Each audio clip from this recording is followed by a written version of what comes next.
أنا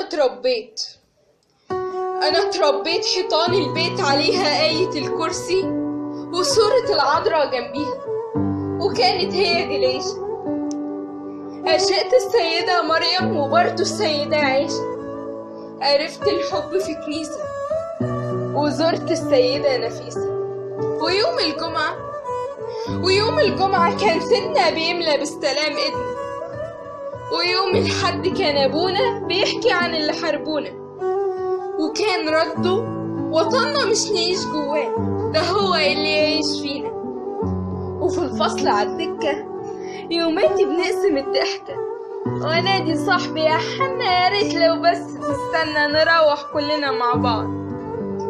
مشينا بنفسها الشنطة ونفس المريالة الكاكي، ولما بلدنا ندهتنا صرخنا كلنا فداكي. ويوم الحرب كان جنبي وكان سندي، وظهره كان ظهري، ودمه كأنه من دمي، وصوته لما يندهلي برغم البعد واصلي، وكان واقف بيحميني لما بصلي. بدأت صلاتي بالفاتحة، بدأها هو باسم الرب، وكان واصل ما بيننا خير، وكان جامع ما بيننا دير، وكان واصل ما بيننا حب. وفضلت مصر حضنانا بسر الفاتحة والقداس، وفجأة ظهروا وسطينا بشر يشبه لتكويننا، لكن ما هماش ناس. طيور في الضلمة بتعشش، تخاف لما يجينا نهار، وبين أهلك وبين ناسك أنا مثبت، أنا ماسك، أنا في ظهرك، أنا آدانك وقداسك. أنا ضد اللي يوم داسك وضد الخونة والأشرار. قال إحنا هندخل الجنة وكل الباقي دول في النار.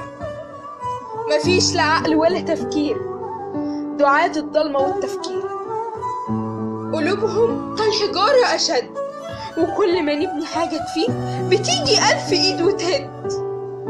وكل ما نطفي نار للفتنة بيحاولوا يصحوها، وليه نحرق ثوابتنا نبيع أيامنا للتوه.